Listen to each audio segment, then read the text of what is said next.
Assalamualaikum warahmatullahi wabarakatuh. Perkenalkan, kami dari kelompok 6 izin untuk mempresentasikan hasil pembahasan dan diskusi kami mengenai pemikiran ekonomi Keynesian meliputi review tokoh dan pemikiran. Adapun nama anggota di kelompok 6 yaitu yang pertama Irwan Aditya Pratama dengan NIM belakang 022, saya sendiri Citra Laili Pusasari dengan NIM belakang 029, Indasari dengan NIM belakang 031, Aisyah Humairo dengan NIM belakang 093, Aprilia Mandarika dengan NIM belakang 138, Afiq Kurniansyah dengan NIM belakang 142, dan yang terakhir Faizal Maulana dengan NIM belakang 151. Dalam subpokok pembahasan tokoh-tokoh Keynesian ini ada 6. Yang pertama yaitu John Maynard Keynes, yang kedua Alvin Harvey Hansen, yang ketiga Simon Kuznets, yang keempat John Erhard, dan yang kelima Wesley Leontief, dan yang terakhir Paul Samuelson. Yang pertama langsung saja dapat dijelaskan oleh rekan saya. Sejarah pemikiran Keynesian berawal dari tokoh yang bernama John Maynard Keynes. Beliau terlahir di keluarga akademisi pada 5 Juni 1883 di Cambridge. Ayahnya merupakan seorang ahli ekonomi dan filsuf. Pada saat itu ibunya sempat menjadi wali kota dan merupakan wali kota wanita pertama di masa itu. John Maynard Keynes mendapatkan beasiswa pendidikan di Eton dan King's College, Cambridge. Selama Perang Dunia Pertama, Keynes bergabung sebagai bendahara dan pada masa inilah dia menerbitkan buku pertamanya berjudul The Economic Consequences of the Peace yang membawa ketenaran bagi dirinya. Kemudian karya terbaik Keynes dalam bukunya berjudul The General Theory of Employment, Interest and Money menjadi sebuah teori yang digunakan sebagai pemikiran ekonomi masa depan. Buku tersebut juga mengukuhkan posisinya sebagai ahli ekonomi Inggris yang paling berpengaruh. Kemudian Keynes akhirnya menjalin hubungan heteroseksual dan menikahi Lydia Bokova. Dan Keynes meninggal pada tanggal 21 April 1946. Pemikiran John Maynard Keynes. Keynes adalah seorang ekonom yang menganut teori ekonomi merkantilis, di mana kebanyakan teori tersebut dikeluarkan dan difokuskan pada upaya pemerintah atau peran negara dalam menjaga stabilitas perekonomian. Pemikiran Keynes yang pertama tertuang dalam bukunya yang berjudul The Economic Consequences of the Peace pada tahun 1919. Menurut Keynes, negara juga perlu melakukan suatu upaya investasi sebagai bentuk dari upaya preventif agar perekonomiannya tidak kolaps. Karena pemikirannya tersebut, Keynes kemudian dikenal sebagai ekonom modern yang mengajukan isu investasi oleh negara. Kemudian Keynes mengatakan bahwa pemerintah dalam rangka untuk menghindari dan menangani krisis yang dapat terjadi sewaktu-waktu perlu dilakukan suatu bentuk investasi dalam bentuk fasilitas publik.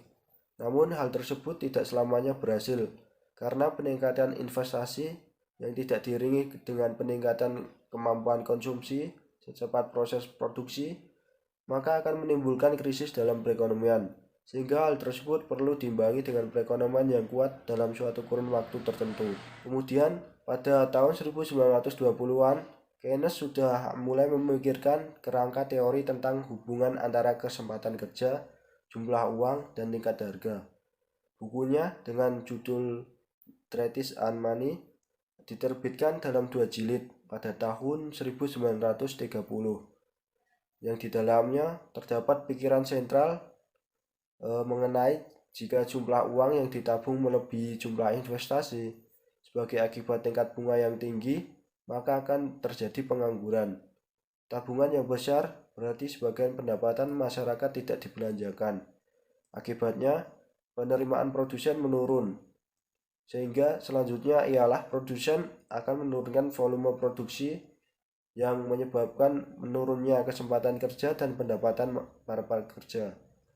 Kemudian di puncak depresi dunia pada tahun 1933, Keynes menerbitkan kembali bukunya berjudul The Means to Property. Buku ini antara lain mengandung anjuran untuk menanggulangi pengangguran dengan meningkatkan anggaran belanja pemerintah. Di dalam buku ini, untuk pertama kalinya, Keynes berbicara tentang multiplier effect, di mana investasi dan pengeluaran pemerintah. Sebuah eksemplar buku ini dikirimkan kepada Roosevelt yang baru terpilih menjadi Presiden Amerika Serikat dan beberapa pemimpin dunia lainnya. Kemudian pada tahun 1936, Keynes juga menerbitkan bukunya yang berjudul The General Theory of Employment and Trust and Money. Karya tulis Keynes tersebut paling terkenal. Buku ini ditulis sebagai reaksi terhadap depresi besar-besaran yang terjadi tahun 1930-an yang tidak berhasil dipecahkan dengan metode klasik maupun non-klasik. Dalam bukunya, Keynes menerangkan bahwa pemerintah harus melakukan campur tangan dalam mengendalikan perekonomian nasional dengan kebijakan-kebijakan secara aktif sehingga mempengaruhi gerak perekonomian. Pada intinya, teori Keynes mengatakan bahwa permintaan agregat diukur sebagai jumlah pengeluaran rumah tangga, bisnis, dan pemerintah merupakan kekuatan pendorong terpenting dalam ekonomi. Teori ini juga beranggapan bahwa konsumsi yang dilakukan oleh seseorang akan menjadi pendapatan untuk orang lain pada suatu perekonomian yang sama. Dengan kata lain, apabila seseorang membelanjakan uangnya, ia membantu meningkatkan pendapatan orang lain. Siklus inilah yang terus berlanjut dan menjaga perekonomian berjalan secara normal. Kemudian Keynes juga menegaskan bahwa sektor ekonomi swasta maupun pasar bebas tidak memiliki mekanisme penyeimbangan sendiri, sehingga tidak selalu menghasilkan ekonomi yang efisien. Oleh karena itu, para ekonom Keynesian membenarkan intervensi pemerintah melalui kebijakan publik yang bertujuan mencapai ketenagakerjaan dan stabilitas harga. Selanjutnya, pada tahun 1940, Keynes juga menerbitkan buku berjudul How to Pay for the War. Dalam buku ini, ia menyatakan bahwa sebaiknya perang dibiayai dengan tingkat pajak yang lebih tinggi dan tabungan paksa, yaitu pinjaman yang diberikan masyarakat kepada pemerintah. Cara pembiayaan ini dipandang lebih baik ketimbang pembiayaan melalui defisit anggaran belanja yang dapat memicu inflasi. Setelah selesainya peran pemerintah dapat membayarkan kembali pinjaman paksa tersebut kepada masyarakat, sehingga penggunaannya oleh masyarakat dapat mendorong produksi, meningkatkan kesempatan kerja dan pendapatan masyarakat. Kemudian terdapat ketertarikan teori John Maynard Keynes pada saat ini.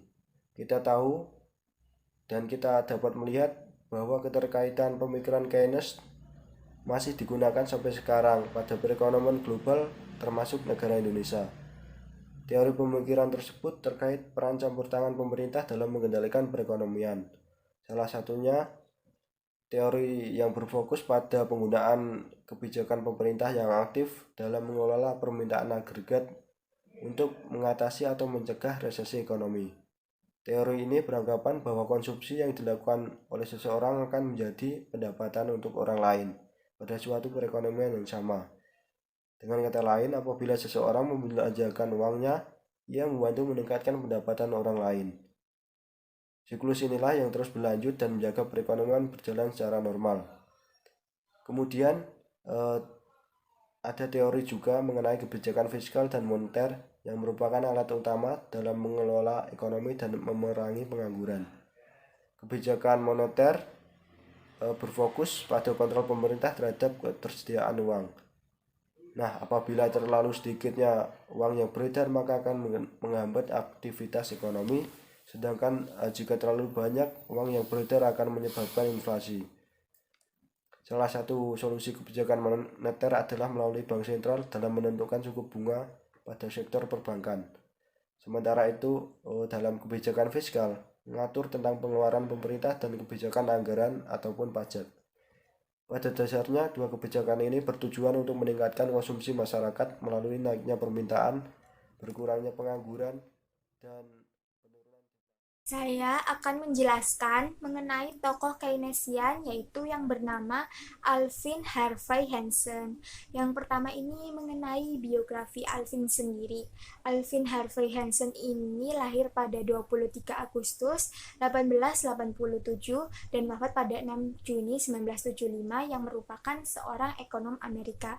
Alvin menyelesaikan pendidikannya di Yankton College, South Dakota dan mendapatkan gelar bahasa Inggris pada tahun 1910. Kemudian bekerja sebagai guru, kepala sekolah, dan juga pengawas sekolah daerah sebelum akhirnya mengambil kuliah pasca sarjana di University of Wisconsin bidang ekonomi dan lulus tahun 1918. Pada tahun 37, Alvin ini menerima tawaran bergengsi dari Lucius untuk menjadi profesor ekonomi politik di Harvard University. Alvin Hansen ini mengajar fiscal policy, meluluskan Paul Samuelson dan James Tobin yang mendukung Keynesian economics. Setelah pensiun dari Harvard University pada tahun 57, Alvin ini mengajar sebagai dosen profesor tamu di Universitas Bombay dan universitas-universitas Amerika lainnya. Yang kedua yaitu pemikiran dari Alvin. Pemikiran Alvin yang pertama ini, Alvin ini berhasil menunjukkan dengan jelas segi-segi pokok pada pemikirannya dalam pembahasan mengenai kebijaksanaan negara, baik secara langsung maupun tidak langsung. Pada buku karyanya yang berjudul Fiscal Policy and Business Cycles, Alvin Hansen ini menggunakan analisanya untuk memperkuat Keynes yang merupakan jalan keluar dari defisit. Yang ketiga, buku yang kedua yaitu Business Cycle and National Income menjelaskan mengenai fluktuasi ekonomi, faktor penyebabnya, dan bagaimana cara mengantisipasi faktor ekonomi tersebut. Dan yang keempat, kontribusi lain dari Alvin Hansen dalam dunia ekonomi adalah saat dia dan John Hicks ini mengembangkan ISLM model atau dikenal juga dengan sintesis Hicks-Hansen yang menerangkan hubungan antara investment saving atau IS dengan liquidity money supply atau LM. Dan yang terakhir, buku A Guide to Keynes ini tetap menjadi buku penting yang dia keluarkan karena perannya dalam menyempurnakan ide-ide Keynes. Alvin Hansen ini dikenal dengan The American Keynes yang menurut pandangannya pada dasarnya pemerintah tak seharusnya menganggap bahwa pengendalian pengangguran adalah cara untuk mengontrol inflasi, tetapi pengendalian inflasi dengan mengubah tarif pajak di saat yang tepat, mengubah jumlah peredaran uang, dan melakukan kontrol harga. Dan pembahasan yang ketiga mengenai Alvin ini keterkaitan pemikiran Alvin dengan kondisi saat ini, yaitu model ISLM yang dikembangkan oleh Alvin ini tidak hanya bermanfaat karena dapat digunakan dalam peramalan ekonomi, tetapi juga bermanfaat karena model ISLM ini menyediakan suatu pemahaman yang lebih mendalam mengenai bagaimana sih kebijakan pemerintah itu mempengaruhi kegiatan ekonomi agregat. Model ISLM juga dapat membantu para pembuat kebijakan dalam memprediksikan dampak dari suatu kebijakan yang diambil oleh pemerintah.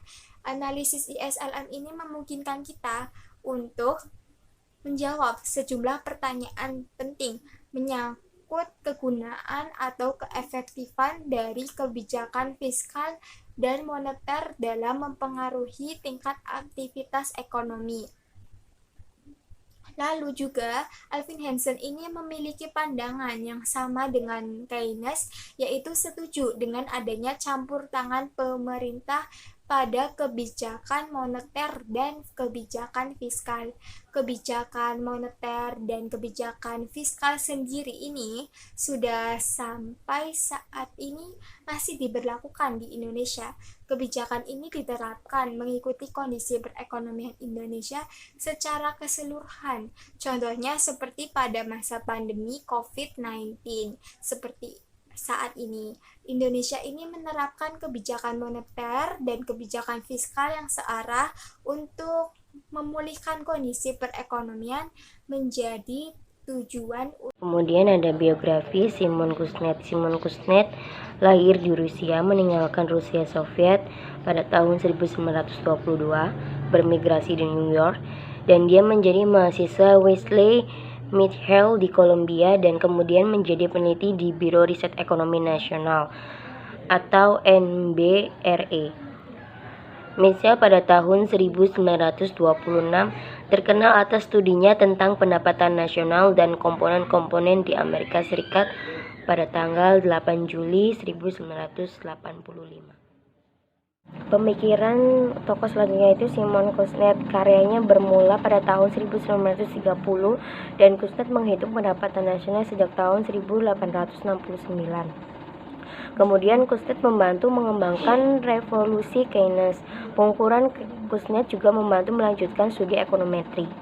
Kemudian penemuan Kuznets lainnya adalah efek pertumbuhan ekonomi dalam distribusi pendapatan.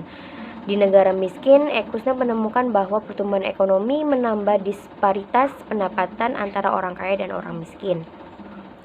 Di negara makmur, pertumbuhan ekonomi mempersempit perbedaan tersebut. Di samping itu, Kuznets menganalisis dan mengkuantifikasi sifat berulang produksi dan harga dalam jangka waktu 15-20 tahun. Dalam keterkaitan saat ini, Kuznets juga menemukan bahwa adanya pola tabungan pendapatan nasional. Kemudian Kuznets berhasil menggabungkan ilmu statistik dan ilmu matematika dengan ilmu ekonomi menjadi satu kesatuan yang padu. Ia juga banyak menyumbangkan pemikiran tentang hal-hal yang berhubungan dengan perhitungan pendapatan nasional, kemudian hubungan antara pendapatan nasional, konsumsi, tabungan, pengangguran, inflasi, dan harga-harga dapat dikaji atau diamati menurut analisis kurun waktu tertentu.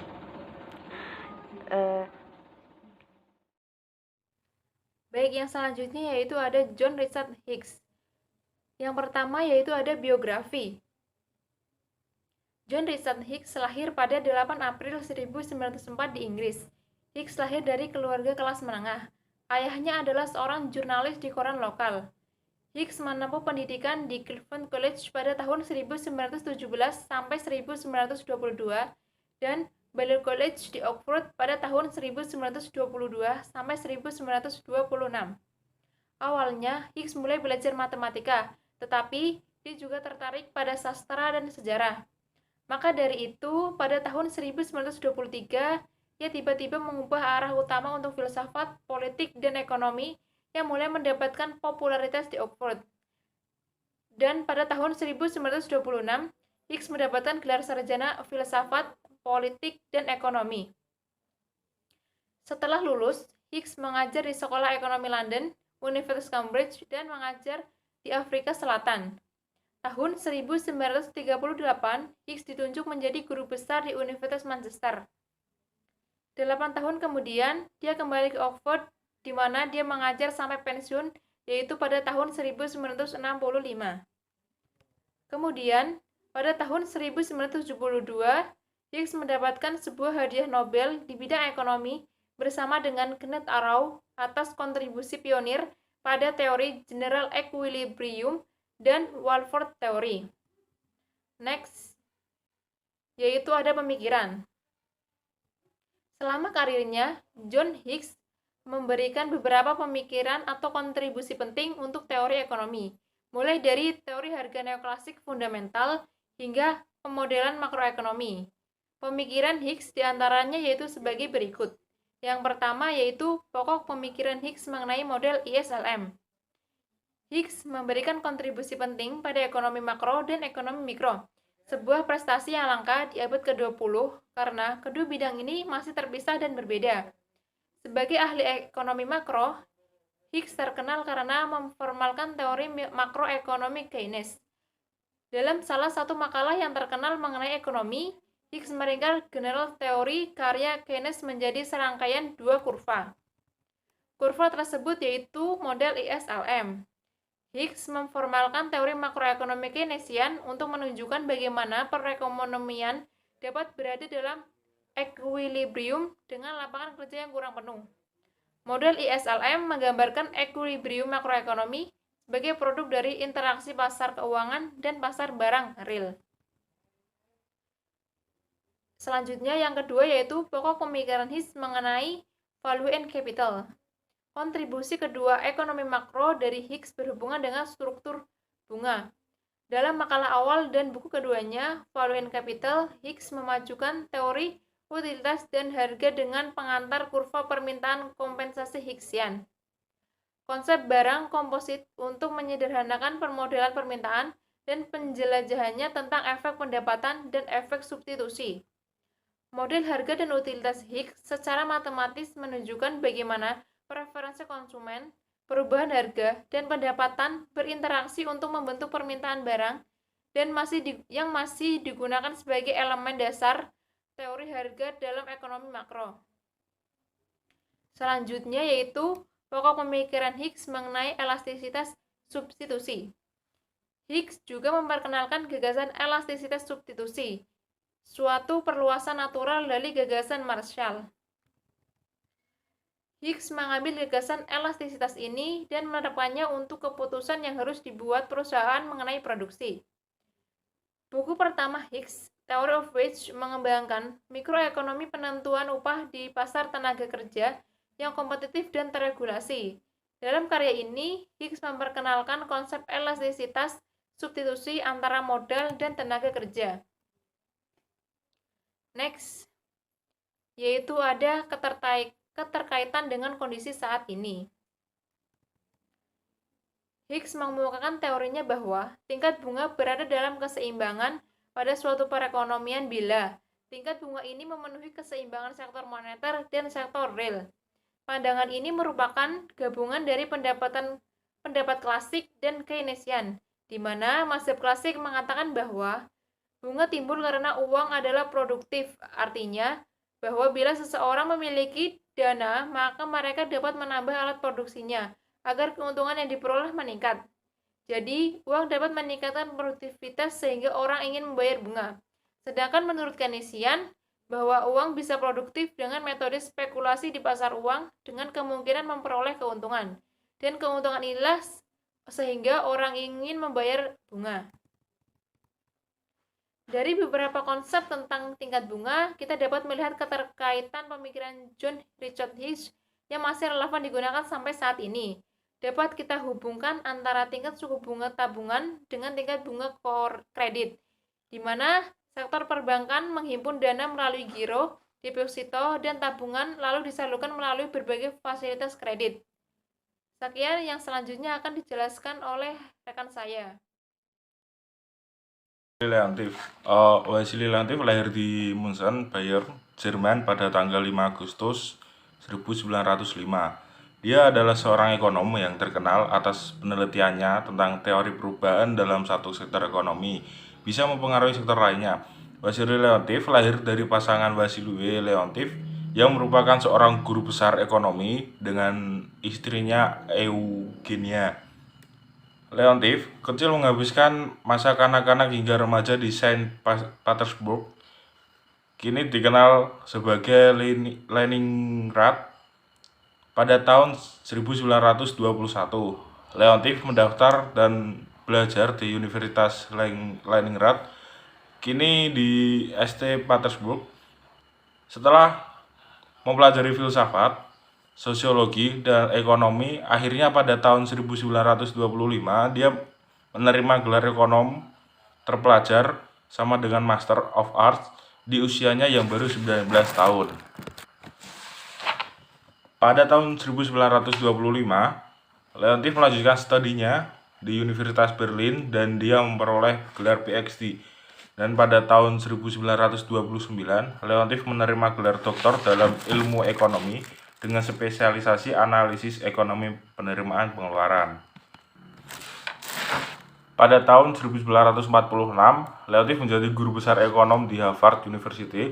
Di sana dia menangani riset terkait ekonomi dari tahun 1948 hingga tahun 1973. Leontief telah mendapatkan berbagai penghargaan atas publikasi ilmiah yang dia hasilkan. Pencapaian terbesarnya adalah ketika dia mendapatkan penghargaan Nobel di bidang ekonomi atas publikasi penelitiannya yang menjelaskan tentang teori hubungan perubahan dalam suatu sektor ekonomi yang bisa mempengaruhi sektor lainnya.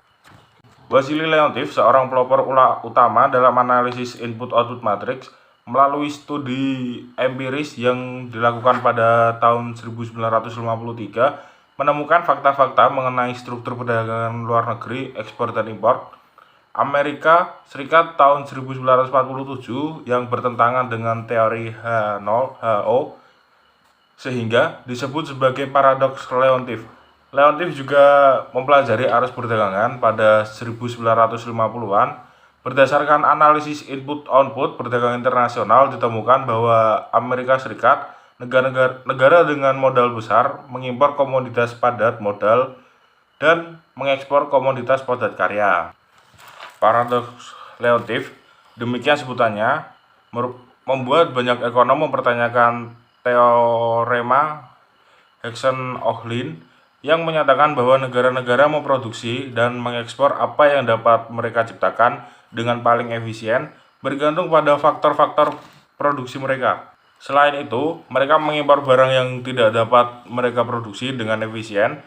Beberapa ekonom kemudian mengusulkan solusi untuk paradoks yang tambah ini, termasuk hipotesis leader dan pengaruh pasar rumah. Berdasarkan penelitian lebih lanjut yang dilakukan ahli ekonomi perdagangan, ternyata paradoks Leontief tersebut dapat terjadi karena 4 sebab utama, yaitu intensitas faktor produksi yang berkebalikan, tarif dan non-tarif Barner, perbedaan dalam skill dan human capital, dan kemudian perbedaan dalam faktor sumber daya alam. Kelebihan dari teori ini adalah apabila suatu negara memiliki banyak tenaga kerja terdidik, maka ekspornya akan lebih banyak. Sebaliknya, apabila suatu negara kurang memiliki tenaga kerja terdidik, maka ekspornya akan lebih sedikit. Keterkaitan dengan situasi saat ini, model I.O. merupakan struktur ekonomi suatu negara, daerah, metropolitan maupun antar daerah, memberikan gambaran lengkap mengenai aliran barang, jasa, dan input antar sektor. Dapat digunakan sebagai alat peramal mengenai pengaruh suatu perubahan situasi atau kebijakan ekonomi. Untuk menganalisisnya, ketergantungan antar industri atau sektor dalam suatu perekonomian. Analisis tabel I.O. disebut juga sebagai analisis keterkaitan antar industri. Dalam kerangka model tersebut, produksi suatu sektor mempunyai dua dampak. Ekonomi terhadap sektor lain dalam perekonomi kaitan ke belakang kenaikan permintaan bila sektor Y meningkat outputnya. Berarti tambahan jumlah produk Y yang tersedia digunakan sebagai input sektor lain. Dengan kata lain, terjadi kenaikan suplai dari sektor yang menggunakan produk Y. Keterkaitan model sisi penawaran disebut kaitan ke depan karena menunjukkan derajat pemancar penggunaan hasil produksi suatu sektor sebagai input bagi sektor lain. Keterkaitan dengan situasi saat ini, model I.O. merupakan struktur ekonomi suatu negara, daerah, metropolitan maupun antar daerah, memberikan gambaran lengkap mengenai aliran barang, jasa, dan input antar sektor. Dapat digunakan sebagai alat peramal mengenai pengaruh suatu perubahan situasi atau kebijakan ekonomi. Untuk menganalisisnya, ketergantungan antar industri atau sektor dalam suatu perekonomian. Analisis tabel I.O.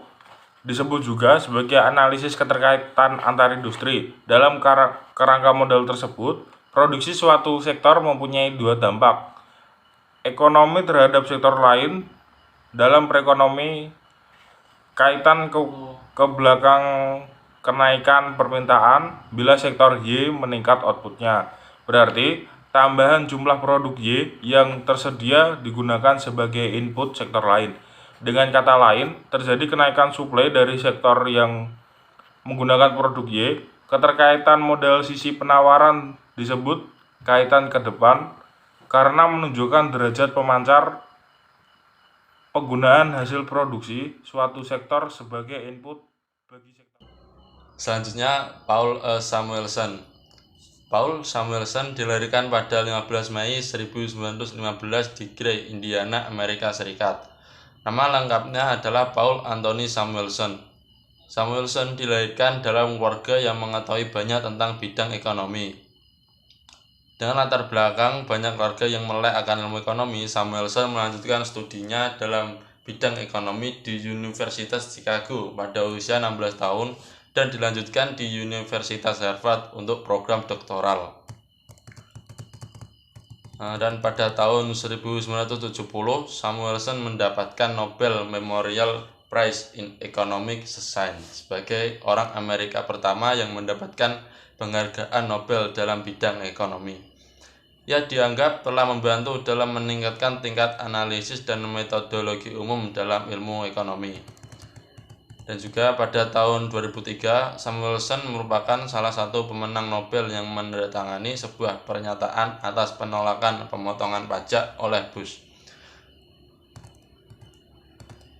Samuelson meninggal pada tahun 2009 dalam usia 94 tahun.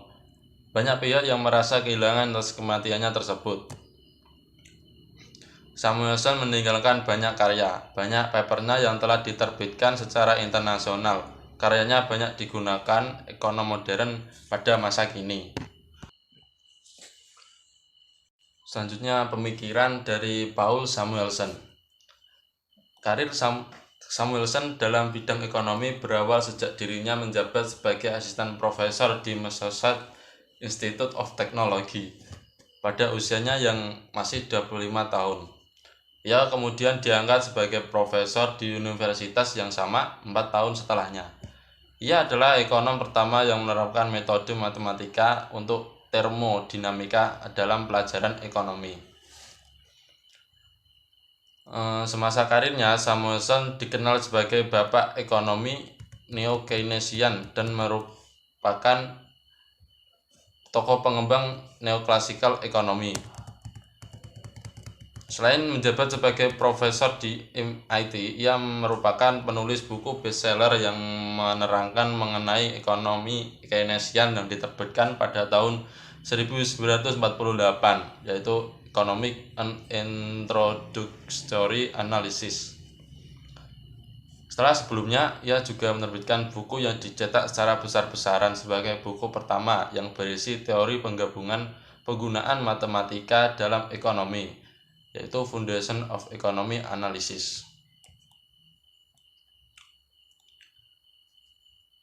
Dan juga salah satu teori yang dikemukakan oleh Paul Samuelson adalah teori pertumbuhan jalur cepat atau turnpike pada tahun 1955. Pada intinya, dalam teori ini menekankan bahwa setiap daerah perlu mengetahui sektor ataupun komoditi apa yang memiliki potensi besar dan dapat dikembangkan dengan cepat, baik karena potensi alam maupun karena sektor itu memiliki competitive advantage untuk dikembangkan. Artinya, dengan kebutuhan modal yang sama, sektor tersebut dapat memberikan nilai tambah yang lebih besar, dapat berproduksi dalam waktu relatif singkat, dan sumbangan untuk perekonomian juga cukup besar. Dan keterkaitan dari teori Paul Samuelson dengan situasi saat ini, yaitu adalah teori pertumbuhan jalur cepat, di mana dalam teori tersebut setiap daerah perlu mengetahui potensi yang ada pada daerahnya agar dapat dikembangkan lebih cepat. Selain itu juga pemerintah daerah perlu menentukan sektor dan komoditi apa saja yang diperkirakan bisa tumbuh cepat di wilayah tersebut. Sektor komoditi itu haruslah basis atau punya prospek untuk dipasarkan ke luar wilayah atau diekspor di masa yang akan datang, dan juga dapat dikembangkan secara besar-besaran atau volume produksinya memenuhi syarat untuk diekspor. Baik, yang terakhir masuk bagian simpulan. Dari paparan yang telah dijelaskan oleh rekan-rekan saya dapat disimpulkan bahwasanya berbagai tokoh ekonomi Keynesian dari mulai Keynes hingga Paul memberikan kontribusi pemikiran bagi perekonomian dan menciptakan beberapa karya yang bersangkutan yang tentunya dapat memberikan wawasan serta pengetahuan dalam sejarah ekonomi. Hal tersebut dapat dijadikan sebagai dasar dan acuan dalam mengambil sebuah tindakan ekonomi yang seimbang sesuai dengan kepercayaan atau aliran yang dianut dalam struktur ekonomi ekonomi. Sekian dari kelompok kami. Apabila ada hal yang kurang berkenan mohon dimaafkan. Wassalamualaikum warahmatullahi wabarakatuh.